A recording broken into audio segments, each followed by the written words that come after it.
This was quite the time for the president to hit the campaign trail. We are just 5 weeks out from those November elections.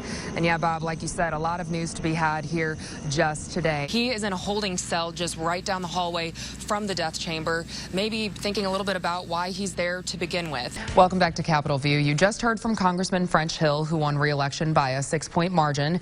Many of his Republican colleagues in the House, though, weren't as fortunate. You publicly went after one of your Democratic colleagues, Senator Kamala Harris, for the release of more documents, but if Obama nominated someone from the Clinton administration, wouldn't you want to know as much about him or her as possible? Chuck, something I also got to ask Cotton about was just all the documents requests going on at this time with Kavanaugh. I mean, I asked him too, I was like, well, you know, you're criticizing Democrats, but wouldn't you be wanting as many documents as possible if Obama was nominating someone from the Clinton administration? Jesse, you nailed it. Okay. There's only one, though, that involves felony charges, and so I wanted to bring up Representative Mickey Gates' case, and I was able to talk to him earlier this week, and he said, hey, you know what, innocent until proven guilty. Having this go on and then him still running a campaign, how should voters perceive this? Leading up to the runoff, one of the things we were most interested in is how this Warwick-Sabin territory would be divvied up between Scott and Curtis, since we figured that they would kind of keep the territories that you're seeing here now, and that's exactly what happened. These kinds of campaign stops aren't anything new for Pence. Usually the kind of rhetoric that comes up is what we always hear on a national level that French Hill has actually tapped into on some of his recent ads, if you've been watching them, and that's all with tying Nancy Pelosi to these candidates. Cultivators have told the commission that it should have the product ready by April. Live at the state capitol, I'm Jesse Tenor. Got any questions, Mr. Patty? Ian Sang is Petty Bruton's medicine man. Not right now. I'm just glad you could feel it today. The loyal customer has filled her prescriptions at the same pharmacy for 25 years. And like when I need something, if they don't have it, I'll get it the next day. And they'll even bring it to your house.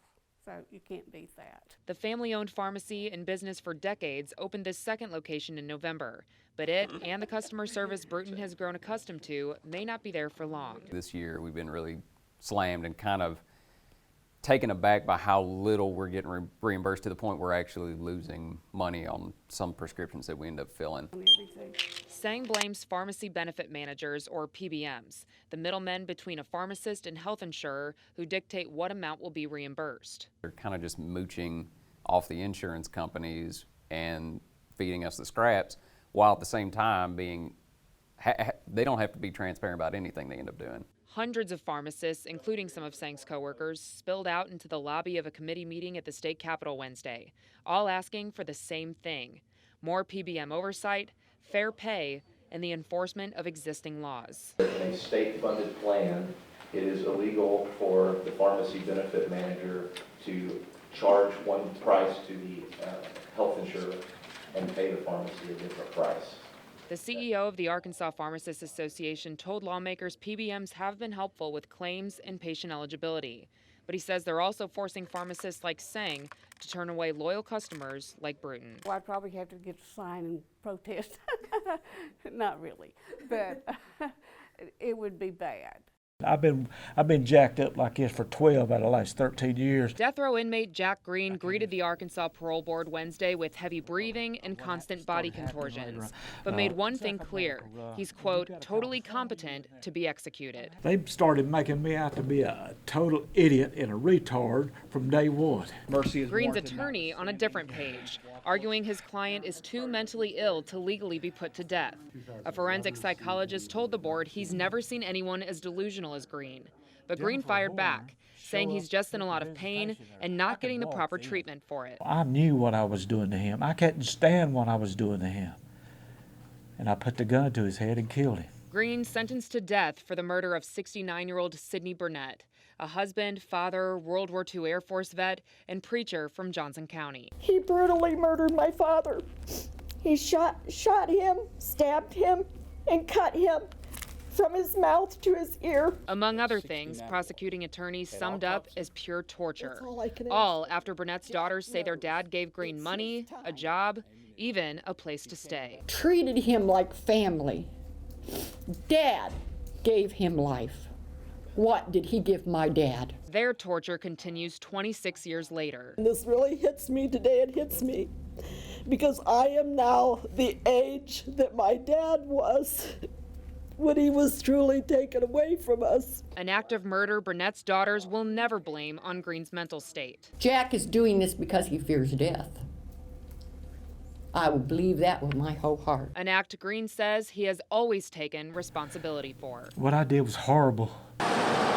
Skyline Cafe has been around long enough to see 16 presidents. He is a one and only. But longtime customers of the Mina staple say none compare to its 17th. We're just average people, but we like Trump.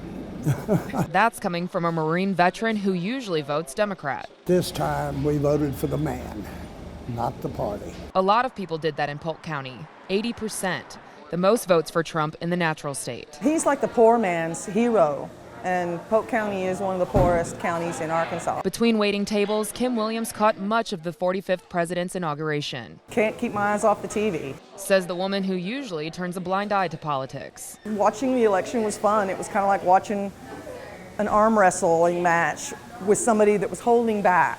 You know, they're like, oh yeah, oh it's so hard, oh, bang, over. But Mr. Trump's presidency has only just begun, and his avid supporters want his actions to live up to his words, namely about jobs. A skilled businessman in the White House is what we need, you know.